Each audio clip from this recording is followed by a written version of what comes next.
안녕하세요. 선대인 경제연구소 선대인 소장입니다. 오늘 도움 말씀 주실 굉장히 뛰어난 선대인 TV의 단골 게스트 윤석천 선생님 모셨습니다. 고맙습니다. 과찬입니다. 안녕하세요. 윤석천입니다. 예. 자, 오늘 저희가 다룰 주제는 그 미중 패권 전쟁 속에서 한국의 주력 산업인 반도체 산업, 그리고 향후 반도체를 능가할 수도 있는 주력 산업이 될 배터리 산업. 네네. 이 어떤 영향을 받을지 한번 이야기 나눠볼 텐데요. 먼저 그 이야기부터 좀 나눠보면 좋을 것 같은데, 미중 간의 패권 경쟁. 네. 뭐 사실은 하루 이틀 된 문제는 아닌데. 네, 그렇죠. 이게 세계 경제 또 그리고 산업의 구도에 네네. 어떤 영향을 미치게 되는 건지 조금 먼저 설명해 주시면요. 일단 결론부터 말씀드리면은 미중의 패권 전쟁은 총성 없는 전쟁을 지금 하고 있다라고 얘기를 할 수가 네네. 있겠죠. 이거는 지금 완전한 이제 첨단 어떤 기술 분야. 네. 그게 이제 반도체와 배터리라고 얘기할 수가 네. 있겠죠. 그쪽 분야에서 완전한 전쟁터가 형성이 되고 있다. 그리고 그 부분에서 미국이든 중국이든 특히 미국 입장에서는 절대로 물러설 수 없는 진심이다. 이거는. 네. 우리가 지난 어떤 그 100년의 역사를 돌아보면은 그때는 이제 석유를 둘러싼 어떤 네. 강대국 간의 갈등, 네. 이런 갈등이 있었다라고 한다면 앞으로 최소 50년 내지 100년은 네. 이런 어떤 첨단 기술 분야, 특히 네. 반도체, 예. 그다음에 배터리, 예. 거기에는 뭐 이제 나중에 들어올 뭐 인공지능이라든지 뭐 이런 네. 분야들이 되겠죠. 네. 그 첨단 기술 분야를 갖다가 지금 미국 입장에서는 중국을 제어하지 않으면, 다른 말로 얘기하면 패놓지 않으면 지금 거꾸로 떨어지지 않으면 지금 거꾸로 떨어지지 않으면 나중에는 더 버거운 존재가 된다. 그렇죠. 나중에는 네. 더 버거운 존재가 될 수밖에 없다. 그렇게 이제 미국의 조야는 인식을 네. 하고 있는 거고요. 네. 그거는 이미 이제 과거에는 그 뒤에서 설명했지만 네오콘, 네. 그러니까 일종의 이제 그 신보수주의자라고 네, 네. 하지만 극우적인 어떤 색채를 띠고 있는 네. 그 국방부라든지 뭐 이런 쪽. 우리가 이제 트럼프 때 이제 존 볼튼이 어떻게 보면 대표적인 인사라고 네. 얘기할 수가 있는데, 네. 이런 사람들이 갖고 있던 거기에 국한됐던 인식이 아니라 미국의 그 민주당, 그 다음에 미국의 학계, 네. 미국의 전문가 그룹들의 네. 이미 일반화된 어떤 정서다. 네. 그리고 이거는 쉽게 바뀌지 않을 거다. 뭐 이런 점을 갖다가 오늘 얘기를 해볼까 합니다. 예. 그래서 미국의 대중경제 스탠스가 뭐 아까 앞에서도 말씀하셨지만 구체적인 양상은 바뀌었지만 바이든 행정부 들어와서도 이제 그런 게 사실은 뭐 민주당, 공화당 정부를 왔다 갔다 하면서도 대중경제에 네네. 관해서는 굉장히 일관된 스탠스가 나오고 있는 거잖아요. 네, 그렇습니다. 네. 사실 뭐 우리들이 네. 그걸 갖다가 민주당 정부가 들었으면은 일각에서는 그런 얘기들도 많이 했었죠. 네. 그럼 트럼프 때 이제 미중 간의 갈등이 싹 떴으니까 이런 무역 전쟁이 좀 일단락되고 약간의 어떤 화해? 네. 뭐 이런 기류들이 싹 트지 않을까라는 기대를 했었는데 바이든 대통령이 되고 나서는 오히려 더 어떻게 보게 되면 섬뜩한 칼날을 갖다가 서로한테 겨누고 있는 네. 그런 모양새가 진짜로 이제 벌어지고 있는 거고요. 네. 특히 이 바이든 행정부 들어서는 기존의 그 어떤 무역 갈등을 넘어서 네. 기술 패권을 둘러싼 전면적 양상으로 이게 비화를 하고 있다는 얘기죠. 네. 네. 일반적으로 놓고 보면 사실 과거에도 자기들을 갖다가 좀 근접해오고 있는 국가들, 이런 네. 국가들과를 억누를 때는 그런 방식들을 쓰긴 썼습니다. 근데 이제 우리가 미중 간의 어떤 갈등, 패권 경쟁에서 유심히 봐야 될 거는 지금 네. 중국은 국계 외환 자유화를 하지 않았지 않습니까? 네, 자본 네. 자유화를 완전히 실시하고 있는 게 아니거든요. 네. 따라서 그 부분에 대해서는 트리거를 갖다가 미국이 네. 중국을 압박을 해서 거칠게 피하면 거꾸로 트린다? 네. 이런 게 쉽지 않은 상황이에요. 네. 네.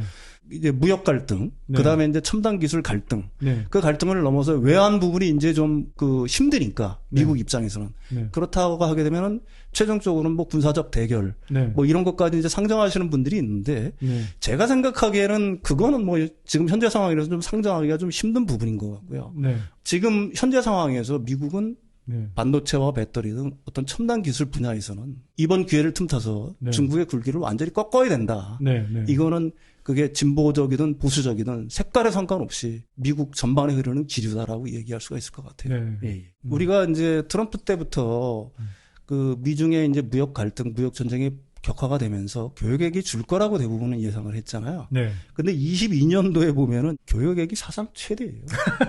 그 얘기는 뭐냐면은 두 가지를 저는 함의를 하고 있다라고 생각을 합니다. 네. 첫째, 네. 미국은 자신들이 필요한 거는 얼마든지 중국을 갖다가 이용을 한다. 그렇지만은 러시아와 우크라이나 전쟁으로 인해서 공급망을 갖다가 한 나라, 특히 자신들이 무력국가라고 칭하고 있는 곳에 의존하고 있는 게 얼마나 위험하다는 걸 각국은 전부 다 알았습니다. 그러니까 미국은 어떻게 하든지 공급망 재편을 할 거예요. 그게 뭐 동남아가 됐든 아니면 북미 지역이 됐든 남미 지역이 됐든지 분산을 시키려고 애를 쓸 겁니다. 그렇지만 우리들이 지금 이제 주목을 해야 되는 거는 왜 첨단 기술 분야에 대해서는 그렇게 악착같이 미국이 다른 분야는 교육액을 늘리고 있으면서 첨단 분야만은 제어하려고 할까? 그 부분에 대한 이해가 필요하다고 저는 생각을 하거든요.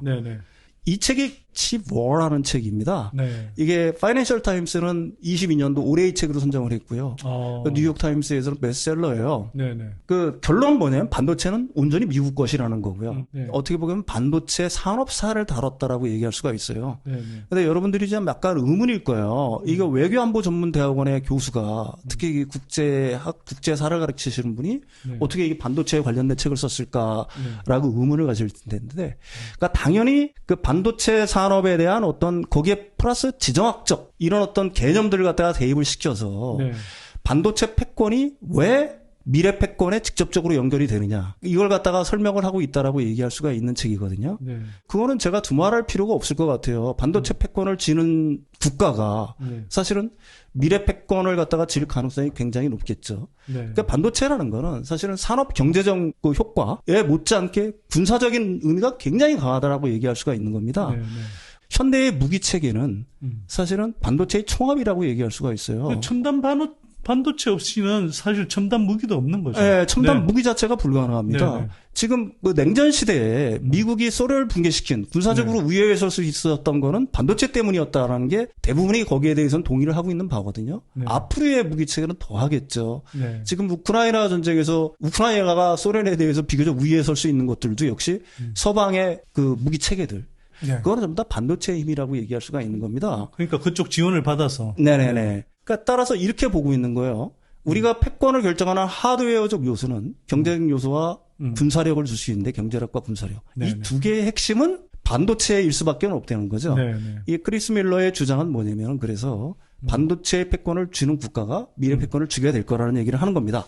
근데 중요해서 볼 게 되면은 표지에 보면은 미국 성적이잖아요. 근데 성적이 별이 아니라 저 왼쪽에 반도체 칩이 들어가 있네요. 그렇습니다. 반도체 칩입니다.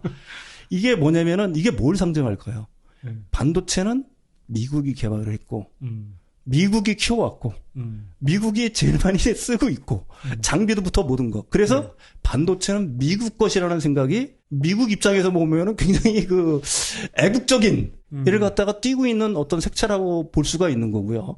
그래서 이런 식으로 얘기를 하는 겁니다. 반도체는 미국이 우리가 못해서 안 하는 게 아니라 반도체 제조를 우리가 해봐야 그 미국 입장에서는 별 표현 가치가 없으니까 그걸 가령 뭐 한국이라든지 대만이라든지 이런 쪽에 나눠줬을 뿐이다. 장비 역시 마찬가지다. 장비도 다 우리가 개발을 한 거고 그걸 유럽에 나눠줬을 뿐이고 유럽의 뭐 ASML이라든지 이런 식의 얘기를 갖다가 하고 있는 거예요. 따라서 반도체는 미국 거니까 그 부분에서는 왈가왈부할 필요를 갖다가 없다라는 얘기를 하는 거죠. 물론 뭐 이게 우리가 메모리 반도체 전부라고 알고 있는 건 좀 그렇지만 어쨌거나 그 지금 보면은 한국의 그 이제 메모리 반도체 산업과 관련해서 한국이 가장 강력한 이제 그 산업적 기반을 갖고 있고 또 파운드리 관련해서는 대만의 TSMC 그다음에 반도체 소재 쪽은 일본에서도 상당히 강하잖아요. 그렇습니다. 뭐 독일 쪽도 그렇고. 또 장비 이야기했지만 뭐 ASML 같은 경우는 네덜란드 장비들이고. 그게 그냥 미국에서 물론 생겨났다고 해도 어떻게 그게 다 미국이 여전히 다 탑이다 이렇게 이야기하는 건 그래서 제가 책을 안 읽은 입장에서 보면 좀 약간 오만한 주장 아닌가 싶기도 하고 그런데 이거 뒤에서 대부분 다 설명을 하겠지만 하나하나씩 사실은 이 미국 입장에서는 양상 기술이라는 자체를 갖다가 양상 기술이라는 걸 갖다가 굉장히 우습게 생각하고 있는 측면이 있죠. 오늘 신문에 보니까 미국의 군함들을 한국과 일본한테 줘서 생산을 해야 된다는 논의 자체가 미국 본토에서 일어나고 있다라고 얘기를 합니다. 그 얘기는 뭐냐면은 양산 기술이라는 건 우리가 잘 알다시피 세 가지 조건이 만족을 해야 돼요. 단순히 대량 생산이 양산이라고 얘기할 수가 없는 겁니다. 첫 번째는 품질이 보장이 돼야 돼요. 품질. 두 번째는 가격이 보장이 돼야 됩니다. 근데 미국에 생산하면 반도체가 됐든 군함이 됐든 배터리가 됐든 사실은 우리나라에서 생산하는 것보다 비싸질 수밖에 없어요. 그렇죠. 그다음에 세 번째는 납기입니다. 네. 누가 열심히 일을 하느냐. 이런 부분들을 갖다가 미국 자체가 굉장히 간과하고 있다. 지금 네. 뭐 반도체 기업들도 미국으로 불러들이고 있고 네. 사실은 배터리 기업들도 미국에 우리나라 기업들도 대부분 다 많이 진출을 해 있지 않습니까? 네. 네. 근데 과연 거기서 네. 한국에 있는 그 공장에서 네. 그 발생하는 그 수율이라든지 아니면 그 납기라든지 예. 아니면 가격이라든지 그걸 갖다 충족할 수 있을지에 대해서는 미국 본토에서 생산했을 미국, 때. 예, 그렇죠. 미국 본토에 생산했을 때는 그게 의문의 여지가 있다라는 의견이 있는 거거든요. 네네. 그러니까 양산 기술 자체를 갖다가 우습게 생각하고 있는 거고요. 양산에서 1등, 우리가 1등을 한다는 건 의미가 있는 거. 우리가 공부를 해봤지만 1등을 하는 사람들은 뭔가 달라요. 그게 뭐 자기가 원천 기술을 갖고 있다 그래서 자기 거다? 이런 주장들은 그야말로 제가 보기에는 바로 이 뒤에 나오는 네. 이 네오콘의 시각이라고 얘기할 수밖에 없는 거죠. 뭐 여러분들이 이제 그 네오콘에 대한 얘기들은 많이 들어봤을 네. 거예요. 네. 뭐 신보수주의자라고 보통 얘기를 하는데 이 부분을 갖다가 반드시 인지할 필요가 있습니다. 미중 갈등에서는. 네. 그 정치 철학자죠. 레오 스트라우스가 어떻게 보면 정치사상가고 이 네오콘의 어떤 시조라고 얘기할 수가 있는데 네. 이게 독일계 유태인입니다. 벌써 이제 좀 냄새가 나죠. 이분이 1930년대 미국으로 건너가서 네. 시카고 대학 등에서 정치 철학을 가르쳤습니다. 네. 이분이 이제 네오콘의 대부인데요. 이 국제 정치관하고 중요한 건 이분들이 정의란 무엇인가, 그다음에 인류애를 정의한 걸 갖다가 보실 필요가 있어요. 네. 일단 이분들 같은 경우에는 굉장히 윤리적인 삶, 종교적인 삶, 가족 위주의 삶 자체를 갖다가 굉장히 존중을 합니다. 겉으로 보면 굉장히 보수적이고 좋은 가치죠. 근데 이게 그 한계가 어디까지냐? 그거는 국내, 즉 미국 내에 머무는 겁니다. 네. 국제정치관은 어떤 걸 갖고 있냐면 강자와 자연권이 지배하는 정글이라고 이분들은 생각을 해요. 그다음에 정의는 자신들의 이기적 목적 달성을 위한 수단에 불과할 뿐이고 인류에 기초한 인류 공영, 평화, 번영이라는 개념 자체가 없습니다. 그러니까 다른 말로 얘기하면은 대외적으로는 인류의 평화, 인류의 공영, 뭐 번영이라는 개념들을 갖다가 굉장히 주장을 하지만 실제로는 그거는 자신들의 목적 달성이란 하나의 수단에 불과할 뿐이라는 얘기고요. 네. 국제정치관에서 우리가 유심히 봐야 될 건 강자와 자연권이 지배하는 정글이라고 생각을 하는 겁니다. 그러니까 무조건 이겨야 된다는 생각을 하고 있는 거예요. 양극강식의 세계관이네요. 그렇죠. 양극강식의 세계관을 갖고 있는 겁니다. 그래서 가령 뭐 우리가 존 볼튼 그 트럼프 때 그러니까 북한과의 전쟁을 불사한다거나 네.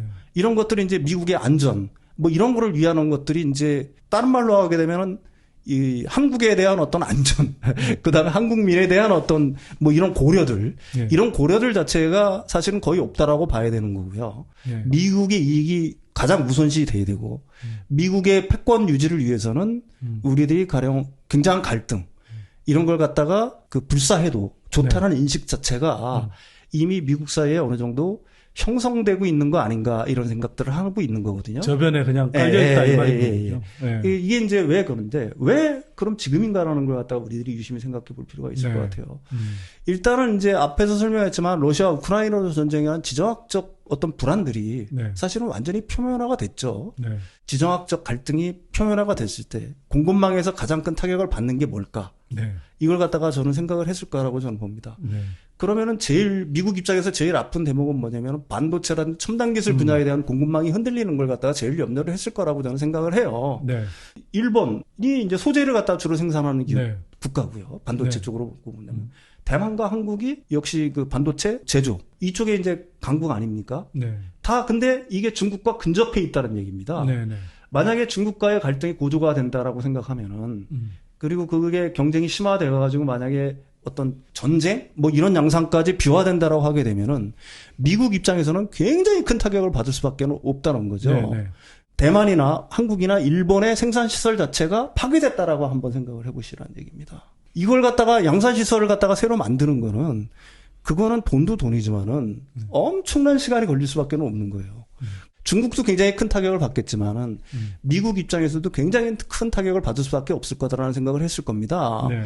그래서 사실은 이제 그 공급망 재편, 특히 첨단 기술 위주로의 어떤 공급망 재편을 갖다가 미국 입장에서 서두를 수밖에 없다라고 얘기할 수밖에 없는 거고요. 네. 그래서 앞에 잠깐 말씀하셨지만 네네네. 미국 본토에서 사실 생산하면 네. 상당한 정도로 비용 측면이었던 비효율이 발생하는데도 불구하고 그렇죠. 본토 안에 일정하게 생산 기반을 갖고 있어야 된다라는 인식을 새롭게 하게 되는 거죠. 네, 그렇습니다.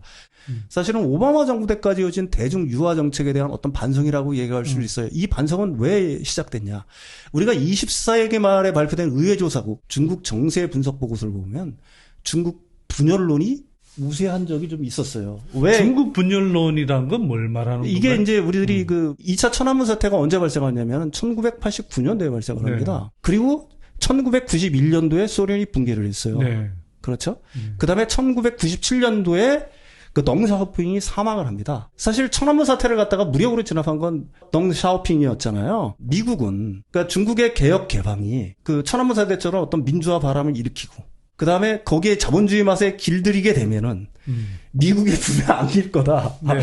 이런 것들이 굉장히 우세했다는 얘기죠. 왜 그랬냐면은 그러니까 소련이 붕괴하는 거에 대한 어떤 자신감, 네. 미국이 이겼다는 어떤 자신감, 공산진영이 어떻게 보게 되면 완전히 이제 냉전에서 이제 미국이 승리한 거지 않습니까? 네. 그러니까 자본주의에 대한 어떤 강력함 이걸 갖다가 미국민 자치들이 너무 확신했다라고 얘기할 수가 있는 거죠.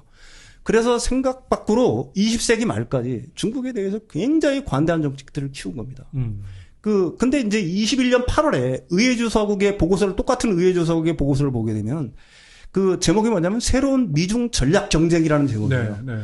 여기서 뭘 했냐면 중국을 유일한 패권 도자국으로 규정을 합니다. 네. 근데 이게 이제 비로소 안 거죠. 왜 그러냐면은 중국이 미국이 기대했던 바대로 전혀 움직이질 않는구나. 네. 오히려 시진핑 체제를 갖다가 공고히 하면서 그 가령 민주화라든지 어떤 자본주의라든지 아니면 그 미국 품에 안긴다라는 것들이 얼마나 허상이었다는 걸 갖다 알게 된 거죠. 네. 중국은 그동안 숨겼던 발톱을 드러내면서 시진핑 체제가 완성이 되면서 어떻게 보게 되면은 그 미국에 대한 어떤 패권 도전을 갖다가 좀 바깥으로 드러냈다라고도 얘기할 수 있는 거죠. 네. 또 미국 입장에서 가만히 보니까 반도체에 대한 규제를 안 하니까 얘네들이 그 첨단 반도체를 수입을 해서 중국 무기를 개발하는 거예요. 무기 체계를. 네. 네. 거기에는 뭐 함정도 항공모함도 있고 비행기도 있는 거고 이거 이대로 가다가는 진짜로 안 되겠다는 인식들. 네. 이 부분들이 이제 미국 입장에서는 이거는 지금 상태에서 막지 않으면은 그렇죠. 앞으로는 진짜로 힘들겠다라는 생각들을 하게 되는 겁니다. 네. 그래서 이제 미국 관점에서 보면 네네. 말씀하신 대로 중국을 뭐 WTO에도 가입시키고 이렇게 시장을 개방하고 하면은 기존의 이제 그 자본주의 세계 체제 속에 들어와서 그렇죠. 예. 네네네. 미국에 크게 거슬리지 않으면서 서로 어쨌거나 이제 좋은 것들을 주고받고 할 수 있는 관계로 갈 줄 알았더니 네네. 그렇죠. 보니까 중국이 자기네들 시장은 개방하지 않으면서 네네네. 좋은 것만 싹 빼먹고 그러면서도 뭐 반도체라든지 네네. 또 뭐 전기차 배터리 산업 키우고 네네네. 등등 하면서 그러니까 이제 이게 시간이 지나면서 중국이 그 자기네들 미국 뜻대로 이렇게 호락호락 넘어오지 않고 우리의 패권을 넘볼 나라까지 되겠구나 이런 네. 이제 위기감을 느낀 것 같아요, 그죠? 예, 그렇습니다. 네. 그 전만 하더라도 사실은 도광양이라고 하죠. 네. 일종의 이제 자기 발톱을 숨기는 정책들. 중국은 그걸 갖다가 힘을 키울 때까지 자기 발톱을 숨기면서 어쨌든 그런 정책들을 유지를 해왔습니다. 그러니까 미국 입장에서는 뭐 그게 거슬릴 이유가 없었죠. 근데 이제 시진핑 체제가 되고 중국 경제가 발전을 하고 또 거기에 이제 중국의 산업들이 발전하는 양상을 보고 그러면서 이제 중국은 겉으로 이제 야심을 숨기지 않는 단계까지 드디어 도달을 네. 해버린 겁니다. 네, 네. 그러니까 미국 입장에서는 어라 이거 봐라. 어라 이거 봐라 이렇게 된 거죠. 네. 특히 이제 반도체 분야에서는 인력이라든지 기술이라든지 기계 네. 이를 갖다가 그 어떻게 보게 되면은 미국 입장에서는 탈취인 거고요. 그런 것들을 이용해서 중국은 유도 무기 체계를 갖다가 완성을 하는 거고 네. 그게 미국을 겨냥하고 있다는 인식들. 네. 네. 그래서 미국 입장에서는 반도체를 다시 장악하지 않으면 패권 유지가 불가능하겠다는 생각을 하게 되는 거고요. 네. 그다음에 전기차 역시 마찬가지입니다. 배터리 역시 마찬가지예요. 미국 입장에서 자동차 산업이라는 건 굉장히 상징적인 의미가 있는 거예요. 네.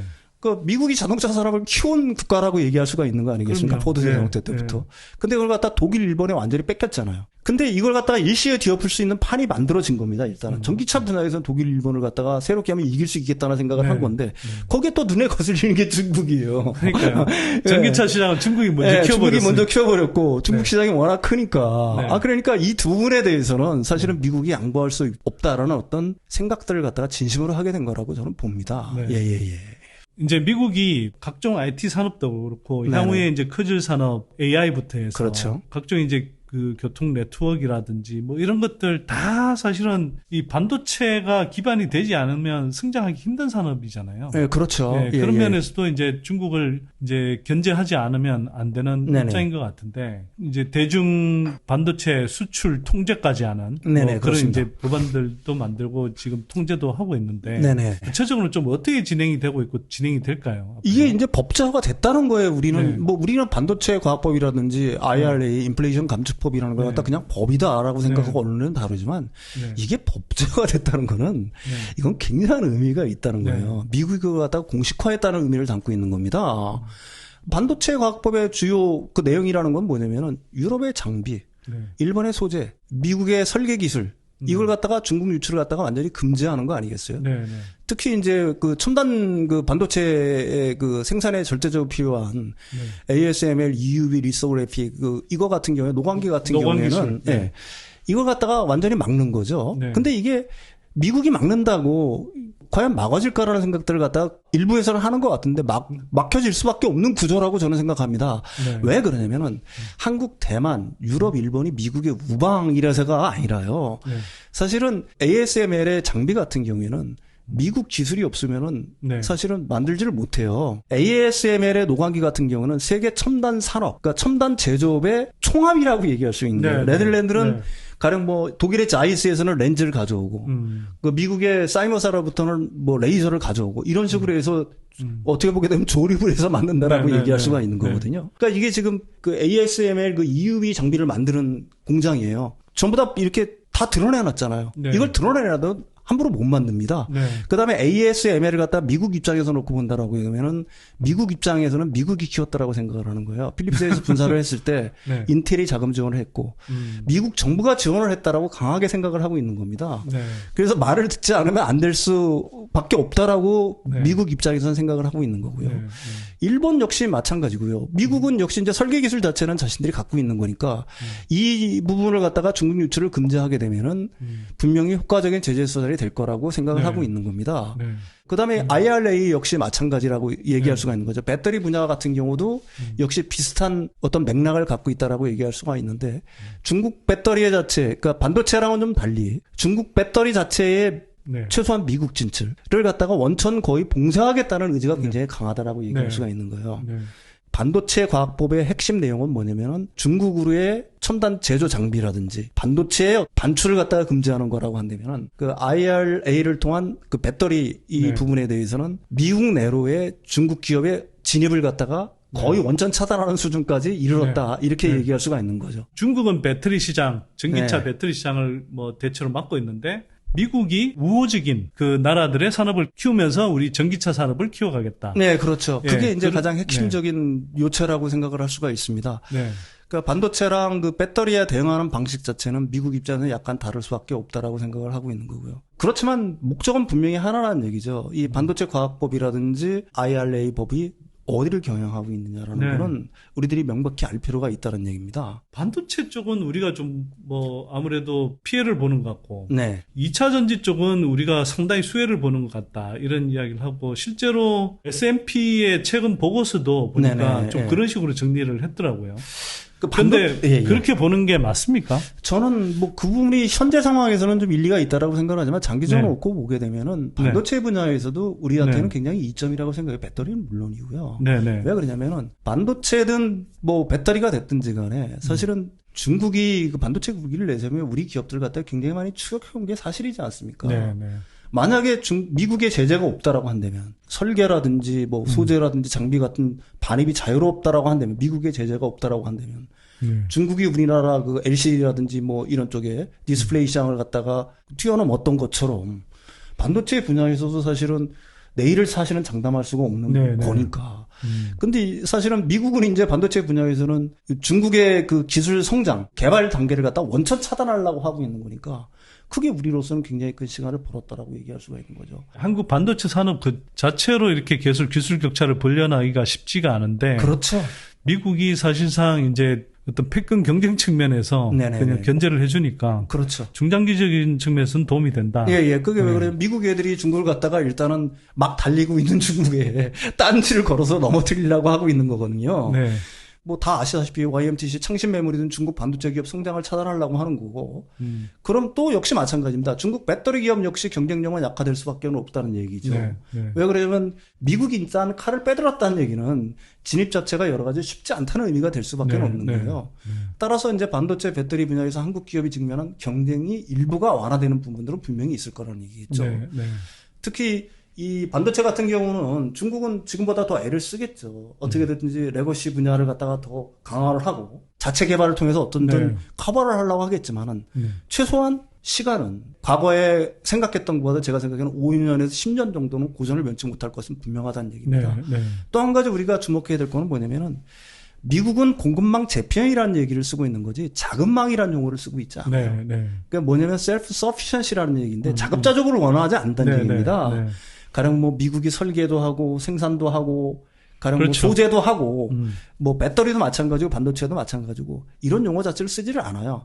미국도 역시 모든 그걸 알고 있습니다. 사실은 어느 국가도 설계, 소재, 생산, 파운드리까지 반도체 분야에서 모든 걸 할 수가 없는 거잖아요. 그렇죠.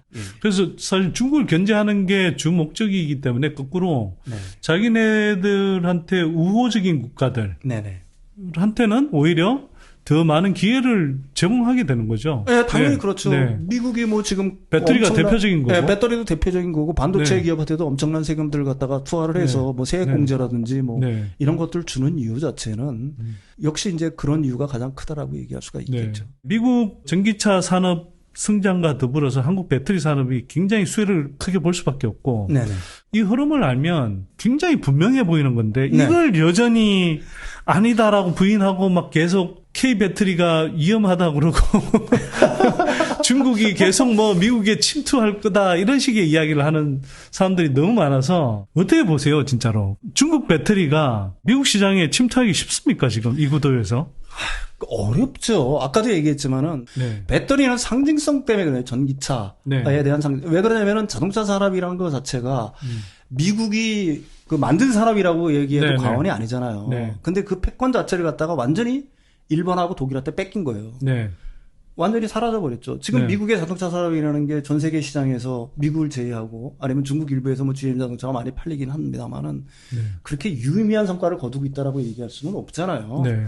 근데 이제 그 미국 입장에서 기회가 생긴 거예요. 네. 바로 그게 전기차의 보급 확대. 그렇게 갈 수밖에 없는 여러 가지 요인들. 다시 그 자동차 산업의 패권을 갖다가 미국으로 끌어들일 수가 있겠다라는 생각을 하게 되는 거죠. 네. 미국 정치인들은 당연히 그런 생각을 할 거 아니겠습니까? 네. 유심히 보니까 여기에 걸림돌이 하나 있는 거예요. 네. 바로 중국이라는 얘기입니다. 그렇지 않아도 보기 싫은데. 그렇지 않아도 보기 싫은데. 전기차 분야에서 어떻게 보게 되면은 전기차 역시도 미국이 제일 먼저 개발을 한 건데. 네. 지금 어떻게 보면 제일 많이 범용화시키고 전기차 침투율이 제일 높은 나라가 중국이니까. 그렇죠. 네. 네. 그런 방법 딱 하나죠.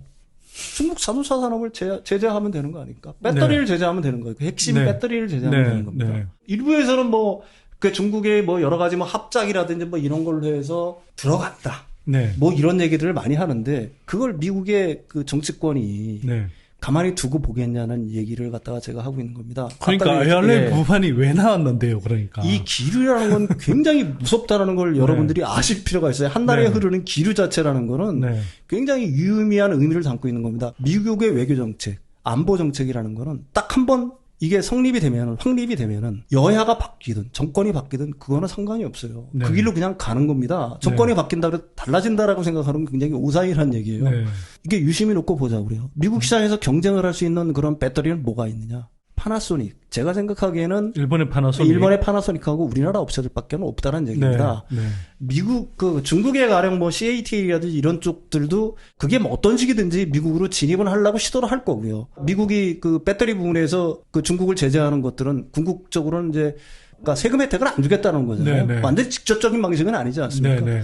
따라서 이제 뭐 자신들이 뭐 가격 우위라든지 뭐 여러 가지 측면이 있다라고 하게 되면 들어올 수 있는 가능성은 있겠죠. 네. 그렇지만은 미국이 왜 반도체와 배터리에 주목을 하는가? 네. 그리고 배터리가 갖고 있는 함의가 무언가를 여러분들이 생각해 볼 필요가 있다는 거고요. 네.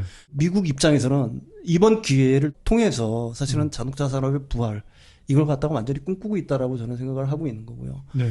그러기 위해서는 그 전제 조건 하나가 중국의 어떤 중국산 배터리에 대해서는 제재가 지금보다 또 강화되면 강화됐지 약화될 가능성은 없다라고 저는 생각을 합니다. 네. 예, 예. 최근에 이제 뭐 예를 들면 그러니까 중국 배터리 업체들이 여전히 미국 시장에 침투할 수 있다라는 뭐 일종의 근거처럼 내세우는 게 네. 뭐 테슬라라든지 포드 같은 회사가 네. 적어도 기술 제휴를 통해서 뭐 중국 CATL이라든지 뭐 고시안 같은 그런 업체들하고 손잡으려고 한다. 뭐 네. 이런 식의 이제 보도가 있는데 네. 그런 액션이 실제로 현실화될 가능성은 어느 정도로 보시고 현실화된다 했을 때도 어느 정도의 진짜 K 배터리에 좀 위협이 될 수 있다고 보세요? 저는 위협이 거의 테슬라가 만약에 네. 중국산 배터리를 탑재를 해서 테슬라 자동차를 갖다가 만든다라고 하게 되면은 그게 만약에 노골적으로 심기를 건드린다라고 하게 되면 바이든 행정부하고 제가 알기로는 사이가 별로 안 좋은 줄 알고 있어요. 네. 어떤 제재가 나올지 사실은 모르는 거고요. 네. 그다음에 중국산 배터리가 탑재됐다는 건 똑같아요. 지금 이제 미국 같은 경우에서는 그런 열풍이 불고 있지 않지만은 사실은 중국은 애국 소비 열풍이 불고 있지 않습니까? 네. 미중 간의 갈등이 격화될수록 네. 미국 국민들은 어떤 생각을 할까요?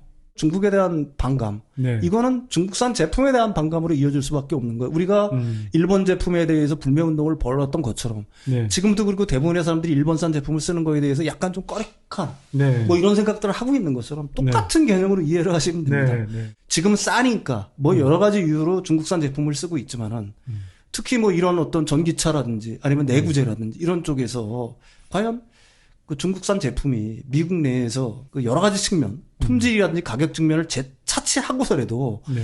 과연 미국 내에서 성공할 수 있을까라는 거에는 미국이 아무리 열린 사회라고 하더라도 제가 생각하기에는 좀 의문의 여지가 있다라고 얘기할 수가 있을 것 같아요. 네. 미국에서 한번 문제가 발생한다. 자동차에 대해서 문제가 네. 발생한다. 그 배상학 자체가 천문학적이라는 걸 이해하실 네. 필요가 있습니다. 네. 가령 중국산 배터리를 써가지고 문제가 생겼어. 그러면 그걸 감당할 수 있을까요? 자동차 회사가? 감당하기 힘들죠. 우리나라랑은 차원이 다른 네. 그 배상 제도를 갖고 있다는 걸 갖다가 네. 여러분들이 이해하실 필요가 있습니다. 그 네. 미국은 사실은 뭐 일종의 비관세 장벽이지만 직접적인 그런 압박이도 사실은 문제를 삼아가지고 그 중국산 제품, 중국산 배터리를 갖다가 배제하는 거는 제가 생각하기에는 그렇게 어렵지가 않다라고 보고 있는 거고요. 저는 또 그 생각이 들더라고요. 이제 말씀하신 대로 사실 미국이 글로벌 경제에서 좀 밀렸던 자동차 산업을 전기차 쪽으로 이제 재편하면서 키우려고 하는 배경에는 한편으로는 정치적으로도 굉장히 득이 되기 때문인 것 같거든요. 사실은 자동차 산업이 쇠락하면서 거기에 있던 유권자들의 삶이 좀 불안해지고 그걸 한편으로는 트럼프 행정부가 되게 잘 공략해서 이제 선거에서 이겼었는데 한번 이제 그걸 또 민주당도 눈치 깐 거잖아요. 그래서 한편으로는 이걸 전기차판으로 바꾸면서 이 자동차 3사를 다시 이제 부활시켰을 때 그 어떤 정당이든 저 지지 기반에 굉장히 도움이 된다라는 걸 이제 확고히 인식하고 있는 거잖아요. 당연히 그렇죠. 네. 미국의 철강 산업이라든지 자동차 산업이 일종의 러스트벨트를 갖다가 다시 부흥할 수 있는 기회인데 이건 굉장히 미국 정치권에서는 한 이슈가 될 수밖에 없는 거고요. 미국의 고용 상황이 굉장히 좋은 상황이잖아요. 서비스 업적에도 폭증하고 있지만 좋은 제조업 일자리도 굉장히 많이 늘어나고 있어요. 이게 왜 늘어나고 있는 걸 갖다가 볼 필요가 있습니다.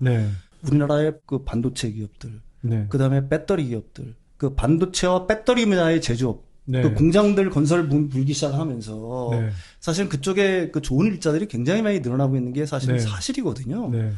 미국 정치인들 입장에서 보게 되면은 사실은 이 부분에 대해서는 거의 양보할 수 없는 어떻게 보게 되면은 하나의 요건이라고 얘기할 수가 있겠죠. 그렇죠. 이제 그렇게 해서 어쨌거나 미국은 전기차판을 키워야 되고 그 가장 핵심적인 뭐 생산 부품이라고 할 수 있는 배터리 산업은 결국은 이제 중국 이외에 뛰어난 기술을 갖고 있는 양산 기술을 갖고 있는 이제 한국 그다음에 일본하고 같이 갈 수밖에 없는데 자, 그런 면에서 일본하고의 경쟁력은 어떨까요? 미국 시장 안에서. 우리나라 사람들이 일반적으로 우리나라 배터리에 대해서 좀 폄하하는 걸 갖다가 저는 뭐 굉장히 많이 보게 되는데 그거는 제가 생각하기에는 완전히 잘못 판단하고 있다라고 저는 생각을 합니다. 저는 거기에 대해서 어떤 기술적인 분야는 잘 몰라요. 그렇지만은 그 배터리 아저씨 그 얘기하시는 거 들어보면 충분히 일리가 있다라고 생각을 합니다. 근데 이제 유심히 제가 보는 건 있어요. 가끔가다 재미삼아서 팍스 TV를 보는데 근데 이제 그쪽에서 그 파나소닉 그 배터리에 대해서 그다음에 한국 배터리에 대한 얘기들을 갖다가 가끔가다 해요. 그래요? 제가 어떻게 유심히 듣다가 이렇게 보면은 얘기를 하는데 팍스 TV에서 파나소닉 배터리에 대한 평은 그렇습니다. 아는 텅빈 깡통이다. 그러니까 바이든 정부의 그 로비에서 IRA 혜택을 받았다. 사실 네. 이거는 맞는 말이죠. 네. 왜냐하면은 일본은 미국하고 FTA 협정 국가가 아닌데도 불구하고 배터리 네. 분야에서 협약을 맺어가지고 특혜를 주지 않았습니까? 네, 보조금을 그렇죠. 주는 정책을 네. 폈으니까. 근데 성능을 보게 되면 LG 217 배터리와 성능은 비슷하다. 에너지 밀도는 낮고 코발트를 많이 써서 무겁다. 뭐 이런 식의 얘기들입니다. 네. 근데 이 부분에 대해서는 뭐 제가 이게 과연 그 박스 TV에서 나와서 주장하는 사람들의 얘기가 맞다라고 사실은 단언할 수는 없지만 일렉트릭이라는 그 신문이 있잖아요. 그 5월 그렇죠. 10일자 기사예요. 이건 네네. 확정이 된 거죠. 원래 그 파나소닉 배터리 4680 배터리가 올해 그러니까 양산을 갖다가 할 계획이었지 않습니까? 근데 여기 보시게 되면 맨 마지막에 보시게 되면은 그 부분이 여러 가지 기술적 이유로 어떤 성능상의 이유로 연기가 됐다. 예, 한 1년. 예, 그래서 내년 네. 4월에서 9월 정도까지 네네. 양산 시점을 보고 있다. 근데 내년 4월에서 9월까지 제가 생각하기에는 양산이 될지는 제가 생각하기에는 뭐 좀 의문이 있습니다. 네. 이 박스 TV를 듣다 보면은 그 일본산 배터리라든지 아니면은 그 바이든 행정부를 까기 위해서 그런지 모르지만 한국산 배터리에 대한 칭찬들이 굉장히 많아요. 그래요? 여러분들 이런 점을 갖다가 저는 그 유심히 볼 필요가 있는 거고요. 네. 양산 일정이 거의 뭐 한 1년 이상 연기가 됐다라는 얘기는 이게 함의하고 있는 바를 갖다가 여러분들이 이해하실 필요가 있다는 얘기죠. 뭐 제가 좀 부연 설명을 드리면 사실은 테슬라가 일본 파나소닉하고 이제 처음 파트너를 맺어서 이제 그 뭐 전기차 산업을 키워오긴 했는데 사실 파나소닉의 양산 기술이 테슬라의 성에 찰 정도로 잘 따라와주지를 못했고 특히 이제 4680 배터리 이제 개발하겠다고 2020년 그 배터리 데이 때 막 큰 소리 쳤는데 어쨌거나 이제 파나소닉을 이제 가장 핵심적인 파트너로 데리고 왔었잖아요. 네, 예, 예. 근데 파나소닉이 4680 배터리를 지금 계속 제때 못 만들고 네. 다시 1년을 연기하겠다고 그랬거든요. 근데 지금 LG 엔솔이나 삼성 SDI는 지금 목표로는 올 연말까지 4680 배터리 만들겠다는 거고. 네. 그래서 사실은 4680 배터리 개발과 납품을 LG 엔솔이 먼저 할 수도 있겠다는 저는 생각이 들고요. 4680 배터리를 비롯해서 각종 그 배터리 기술 수준에서도 이미 한국 배터리가 일본 파나소닉을 많이 넘어섰다는 생각이 들어요. 그 우리가 흔히 이야기하는 뭐 하이니켈뿐만 아니라 뭐 LFP도 못 만드는 게 아니거든요. 지금까지 안 만들었을 네. 뿐이죠. 근데 이제 미국 시장에서 중국이 가로막혀 있으니까 뭐 LFP 배터리도 이제는 충분히 경쟁력 있게 만들 수 있고 그것뿐만 아니라 이제 뭐 미드니켈 배터리라고 하는 뭐 그 하이 망간 쪽에 또는 코발트 프리 이런 배터리도 이미 다 개발해 놓고 있거든요. 사실 그래서 어떤 자동차에 이제 뭐 하이엔드부터 로우엔드까지 어떤 전기차에 장착될 수 있는 배터리를 사실 국내 3사가 다 만들어 놓고 있어요. 자, 예. 그러면 이제 대륙을 건너가서 예. 유럽은 그래도 미국보다는 좀 대중국 견제가 약하지 않나요? 네, 당연히 그렇죠. 예, 예, 유럽 예. 시장은 중국 배터리가 많이 침투할 수 있습니까? 제가 생각하기에는 미국을 잃은 중국 배터리는 유럽향으로 움직일 수밖에 없겠죠. 그렇죠. 뭐 소장님 네. 말씀하신 것처럼 유럽은 미국에 비해서 상대적으로 중국에 네. 좀 호의적인 게 있으니까요. 네, 상대적으로. 네, 상대적으로 그렇다는 얘기예요. 이게 호의적이라기보단 덜 적대적이라. 덜 적대적이라고 봐야 돼요. 그러니까 관건은 사실은 네. 중국 내수 시장만큼의 어떤 수율과 가성비를 갖다 확보할 수 있느냐 여부라는 네, 얘기입니다. 네. 그러니까 한국 배터리 같은 경우는 이미 폴란드라든지 뭐 헝가리 같은 데 선정을 하고 있는 거고요. 네. 그러니까 배터리 제공장이라든지 반도체 제공장이 역시 마찬가지지만은 이게 사실은 엄청난 돈이 들어가는 네. 산업이지 않습니까? 네. 그러니까 역시 뭐 건설 비용이라든지 양산 단계까지 뭐 긴 시간이 요구되는 거고. 그 한국 배터리 업계는 중국에 앞서서 이제 유럽 생산 거점을 갖다가 안정화, 노하우를 이미 확보한 상태라고 볼 수가 있는 건데요. LG 엔솔이 폴란드에 공장이 엄청 많죠. 그 엄청난 돈은 사실은 일부에서는 그게 유럽연합에서 나왔다. 네. 아니면 독일 쪽에서 나왔다라는 얘기들 갖다 굉장히 많이 합니다. 아, 그래요? 그러니까 독일의 그 슈테체 자이충이라든지 뭐 이런 일간지들 같은 경우에는 사실은 독일 입장, 유럽 입장에서 한국산 배터리하고 반도체가 엄청 필요하다는 얘기예요. 네, 네. 근데 이제 독일로 좀 이렇게 범위를 좀 좁혀놓고 보면은 네. 사실은 독일의 혈맹은 일본이라는 얘기입니다. 네. 근데 지금 와서 돌이켜보니까 아, 이거는 지금 유럽한테도 제일 중요한 두 가지를 전부 다 가진 나라가 한국이라는 얘기죠. 네, 네. 그 양산 기술적인 측면에서 반도체와 배터리 한국이 다 갖고 있었다. 그래서 뭐 ASML이 한국 내에 어떤 뭐 투자를 갖다가 좀 확대를 한다거나, 그 다음에 ASM들도 역시 그 유럽의 그 반도체 장비 기업들이 한국 내에 어떤 투자를 확대한다거나 하는 것 자체가 어떻게 보게 되면 기존의 일본에 비해서 상대적으로 좀 열의해뒀던 한국에 대한 어떤 존중? 재평가 이런 것들이 사실은 유럽 내에서 특히 독일에서 이루어지고 있는 거 아니냐는 분석들을 갖다 한 기사들이 있어요. 네. 그러니까 이 부분들을 굉장히 유심히 봐야 된다는 얘기입니다. 네. 그렇다면은 지금 우리의 그 반도체와 배터리가 필요한 나라가 미국만이 아니라 네. 유럽도 이걸 갖다가 굉장히 간절히 원하고 있다는 생각들을 네. 갖다가 여러분들이 하셔야 된다는 얘기예요. 네. 이 공급망이 무너진 거, 러시아 우크라이나의 공급망에 직격탄을 맞은 거는 미국보다는 사실은 유럽이죠. 유럽은 지금도 거기에 때문에 굉장히 어려운 처지에 있는 거고. 네. 가스 공급 제대로 못 받고 전기료 올라가서 그렇죠. 네, 힘들었죠. 그러니까 유럽 입장에서는 어떻게 됐는지 이번 기회에 그 미국과 같이 특히 핵심 어떤 첨단 기술 분야에 대해서는 유럽 내에 공급망을 갖다 구축하라고 할 거고 그렇다고 하면 상당히 우호적인 나라. 역시 한국이 두 가지 기술을 갖고 있고 유럽에 그러니까 어떻게 보면 민주주의 진영 이걸 놓고 본다 보면 한국밖에 없다는 생각들을 갖다가 유럽 내에서 하고 있다는 이런 생각들을 갖다가 주장하는 그 논지들이 굉장히 많이 있어요. 저는 거기에 거의 뭐 100% 동감을 합니다. 따라서 중국 배터리가 그 유럽으로 향할 수는 있겠죠. 그렇지만 유럽 시장 전반에 번져 있는 어떤 그런 어떤 정서들 이런 정서들을 갖다 고려해 보면은 과연 그쪽에서 얼마만큼의 세를 확보할 수 있을까라는 건 의문의 여지가 있는 거고요. 특히 유럽에는 세계 유수의 자동차 회사들이 있습니다. 벤츠도 그렇고요, BMW, 뭐 폭스바겐이라든지 전기차를 만들면서 과연 중국산 배터리를 쓰려고 할까? 여러분들도 굉장히 유심히 생각을 해보셔야 됩니다. BMW가 왜 한국산 SDI 거를 쓰느냐? 이런 것들을 갖다 유심히 생각해 볼 필요가 있다라는 얘기죠.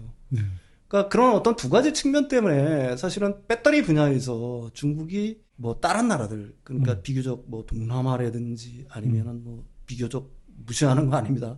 일종의 적의 발국 쪽으로는 어떤 발을 갖다가 좀 넓힐 수는 있겠지만 우리가 주요 시장이라고 하는 미국과 유럽 시장에서 과연 그 세를 갖다가 얼마나 확장할 수 있을지가에 아는 좀 뭐 저는 개인적으로 의문입니다. 그런데 이제 뭐 사실은 모 증권사의 그 애널리스트는 요즘도 뭐 지속적으로 하여튼 뭐 유럽에서 중국 그 배터리 업체들이 엄청 약진할 거다 이런 이제 주장을 하는데 그 이야기를 하더라고요. 그러니까 이제 중국 뭐 CATL이라든지 이런 이제 기업이 사실 뭐 미국에 못 들어가니까 그래도 유럽이라도 뚫어보자 하고 사실 중국이 저 유럽 쪽으로 많이 가는 거잖아요. 아직 수주도 못 받았는데 막 200기가와트시 정도의 막 그 배터리 생산 캐파 구축 계획을 뭐 세우고 들어가니까 저 봐라 지금 이제 유럽 시장에서는 한국 배터리 점유율이 엄청 떨어질 거다 뭐 이런 식으로 이제 이야기를 하더라고요. 그래서 뭐 당연히 이제 한국이 좀 선점했던 게 있고 중국이 그동안 좀 유럽 시장에 상대적으로 좀 늦게 진출을 하니까 그리고 이제 앞으로 진출하게 될 거니까 어느 정도는 점유율이 일부는 잠식이 되겠지만 이분이 제대로 생각을 못하고 있는 게 뭐냐면 최소 5년 이상 걸리거든요. 생산 캐파를 구축하는데도 제가 볼 때는 2년 정도 걸리지만 거기에서 수요를 끌어올리는데 제가 볼 때는 최소 3, 4년 걸려요. LG엔솔도 처음에 그거 수요를 잡는데 엄청 고생했거든요. 그런데 지금 중국이 생산 캐파를 구축해서 뭐 수요를 잡는 데까지 제가 볼 때 최소 5년인데 5년이면 한국 배터리 기업들이 이미 다 자리 잡고 있거든요, 제가 볼 때. 근데 지금 수주도 못 받고 지금 이제 CATL이 허겁지겁 지금 캐파 구축하겠다고 지금 뛰어드는 건데 중국 국내에서 얼마나 벌지 모르겠지만 저 한동안은 유럽에서 돈도 못 벌면서 그 투자를 엄청 해대야 되는데 그 한국 기업들이 뭐 상대적으로 상당히 선점했기 때문에 제가 볼 때는 뭐 일정하게 점유율이 낮아지더라도 모 애널리스트가 이야기하는 정도로 지금 점유율의 반토막 이상 난다? 넌센스라고 봅니다. 저는 거기에 지정학적 요건을 하나 더 덧붙인다라고 하게 되면은 사실은 미중의 갈등이 깊어지면 깊어질수록 그 사실은 유럽은 그 미국의 편을 갖다가 들을 수밖에 없을 거예요. 유럽은 지금 어떻게 보게 되면 자동차 산업에 어떤 패권을 쥐고 있는 나라들인데 여기에 과연 일반적으로 생각하기에 질 낮은 배터리를 쓰려고 하겠느냐. 그럼요. 그거는 제가 생각하기에는 의문의 여지가 있다는 얘기죠. 대세를 갖다가 중국이 잡을 거다? 그걸 갖다가 미국이 그냥 두고만 보고 있을 거다? 또 독일이라든지 유럽 국가들 같은 경우에는 과연 그걸 갖다가 그냥 인정을 할까? 미래의 모습들이 제가 생각하기에는 어느 정도 좀 그려질 수 있다라고 생각을 합니다.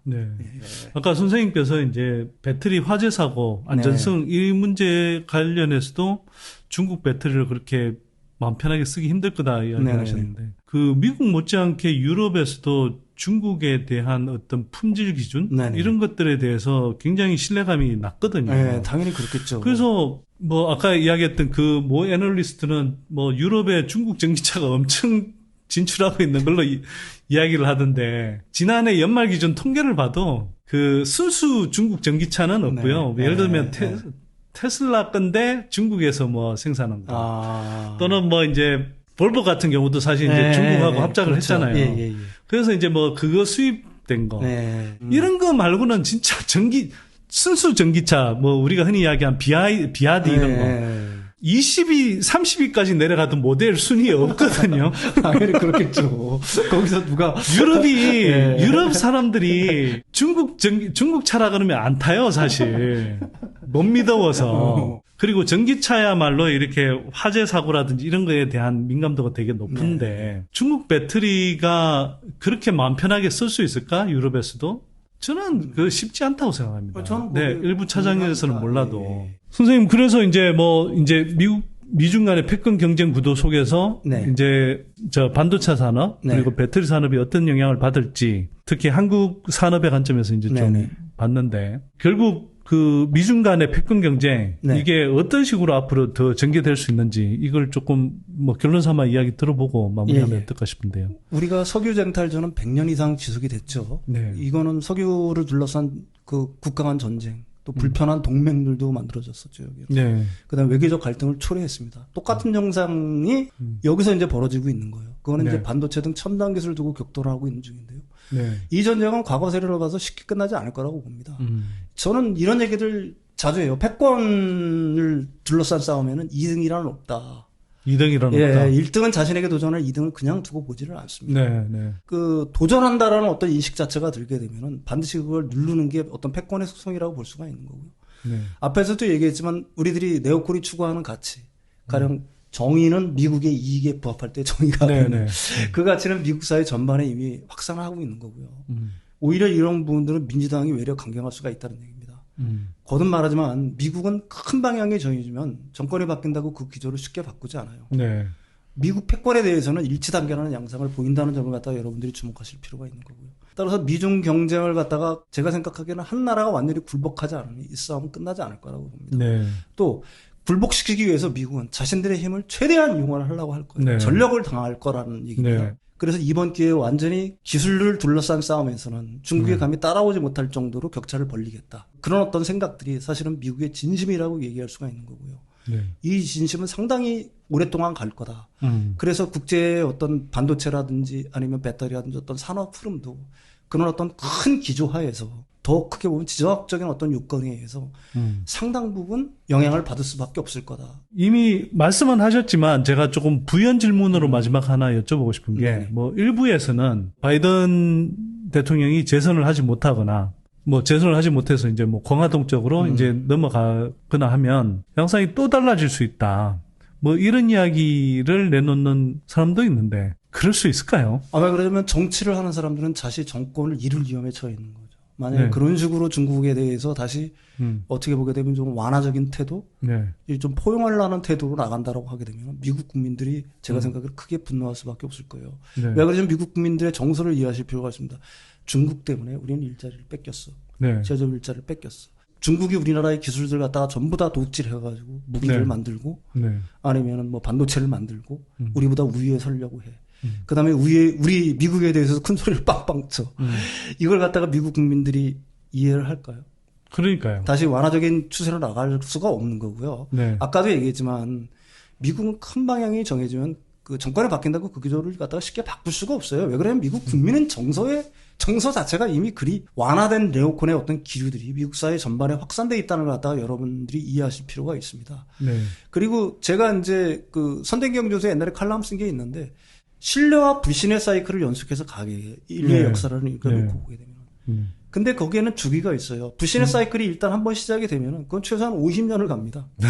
쉽게 바뀌지 않는 게 사람들의 인식 자체가 바뀌지 않기 때문에 그 이 흐름을 갖다가 단기간에 바뀐다, 정권이 바뀐다, 그래서 몇 년 후에 바뀐다 이렇게 보는 거는 진짜 어떻게 보게 되면 낭만적인 생각이라고 얘기할 수밖에 없을 것 같아요.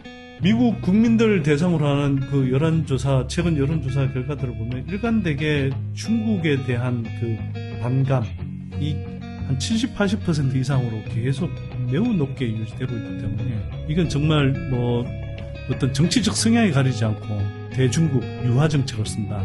그러긴 힘들다고 저도 보고 있습니다. 오랜만에 나오셔서 다음부터 좀 더 자주 모시겠습니다. 일단 오랜만에 나오셔서 이 미중 패권 경쟁 구도 속에서 한국의 주요 산업인 반도체 산업과 배터리 산업 어떻게 전개될 것인지 설득력 있게 잘 설명해 주신 윤석천 선생님이셨습니다. 다음에 또 모시도록 하겠습니다. 고맙습니다. 고맙습니다. 네.